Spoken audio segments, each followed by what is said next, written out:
just animal. It was just to test the fire. Just to test that the fire, sacred fire, had been properly established. See? Then the real sacrifice starts. And they offer ghee and jewels and milk and so many things into the fire. All kinds of things. With appropriate mantras. And then finally, they offer the soma. And then everybody would take the prasadam of the soma.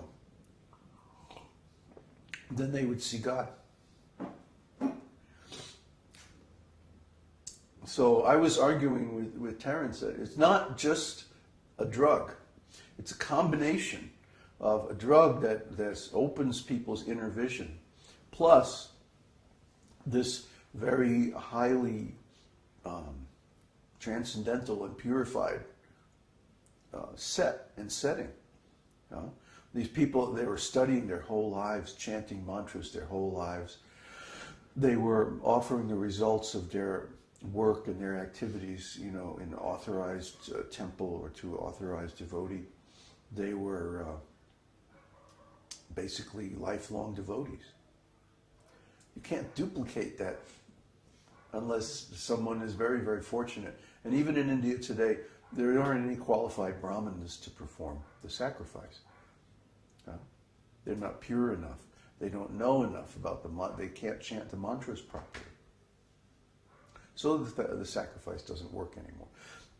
On top of it all, the ingredients for soma rasa don't exist anymore. Nobody knows actually what those ingredients are. And our conclusion, Terence's and my conclusion after years of writing back and forth on this, was that the plants are probably extinct because of the climate change in India. Places like Afghanistan used to be very fertile. Arjuna is from Afghanistan. And it used to be part of the Vedic Empire. And it used to be very fertile, very green. There used to be enough rainfall. But in the last, couple of thousand years, it's all become desert. And only rascals live there now. No civilized people would live in a place like that.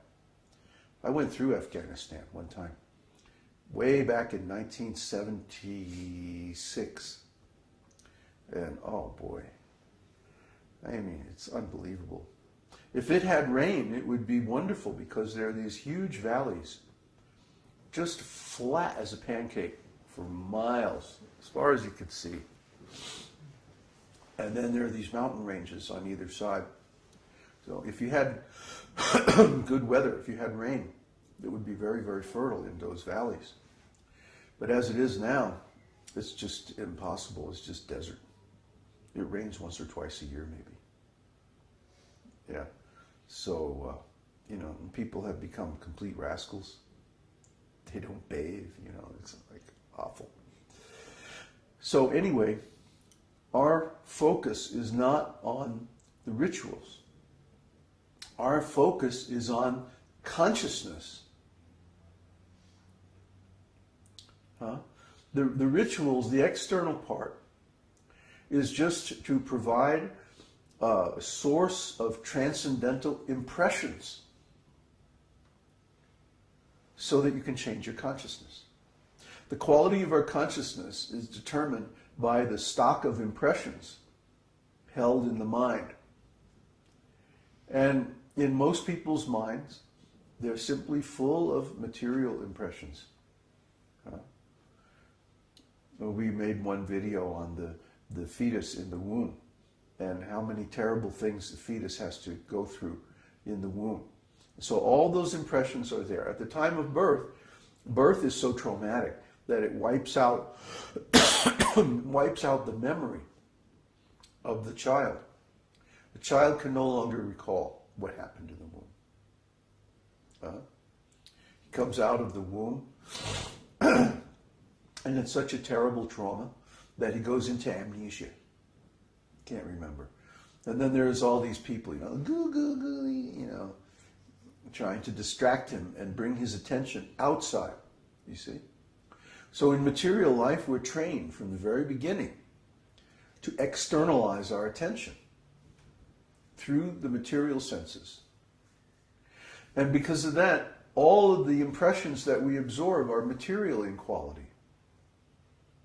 None of us are trained, unless we seek out spiritual life, to go within and cultivate spiritual quality of impressions.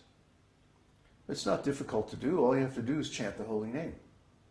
You can sit there and chant the holy name all day and just get many, many, many, many impressions of spiritual quality of energy.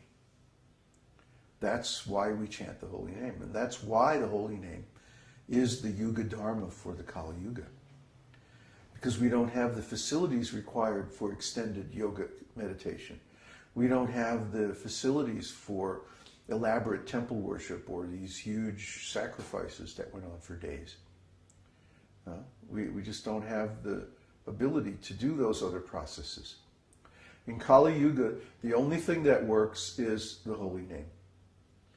Now, if we need some other things to help focus our attention on the holy name, we can adopt those things as far as required. Like it's nice to have kirtan. It's nice to have a few little ceremonies of temple worship and like that. It's nice to offer the devotees our obeisances and things like that. It's good to read the scripture, learn the philosophy, think in terms of transcendental point of view, ontology, and like that. But the real thing that transforms our consciousness is not any of that. The real thing that transforms our consciousness is collecting so many impressions of transcendental quality. It's a qualitative transformation, a qualitative process. It's not about how many times you chant the holy name. It's about how pure, how free from offenses that chanting is. See? It's not about, how much devotional service you do. It's about the quality of the devotional service that you do. If you chant Krishna's name purely, without any offense, one time, Krishna will appear. He'll appear. He'll manifest before you.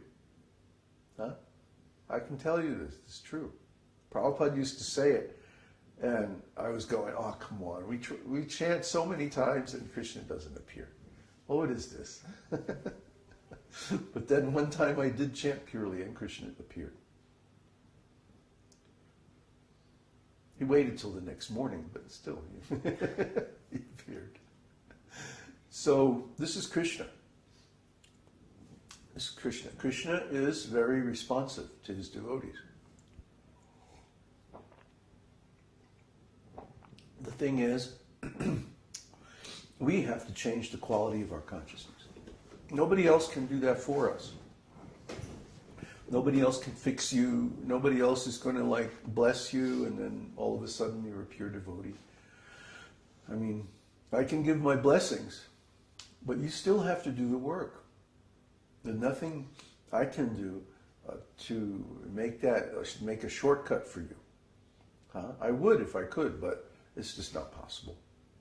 Because those impressions exist in your mind. And if your mind is full of materialistic impressions, then you have to transform them. You have to do that work. Nobody can do that work for you. So if you're having problems in spiritual life, if there's some difficulty, if there's some misunderstanding, if there's some obstacle, it's because of the materialistic impressions in your mind. Yes, I'm talking to you. You know who you are. If you're having difficulty in devotional service, then you have to chant the name purely. You have to work on overcoming the 10 offenses. There's a section in the Bhakti degree program on the 10 offenses specifically. And so you have to go through that and figure out which of the 10 offenses that you are committing and overcome them. And I promise you, as soon as you do, all of these difficulties and all of these problems and all these obstacles in your spiritual life will simply evaporate. It's not about forcibly changing your mind, because you can't. You can't. You can only fill your mind with a particular quality of impressions. Try to understand how things actually work. Okay? The mind is a machine. It's a very low-level kind of computer. And it works by association. And associations become, they're weighted. Some are lighter and some are heavier. The heavier associations are when there are impressions of pain, whether physical or emotional pain, and unconsciousness. You see? So when you have an experience which is accompanied by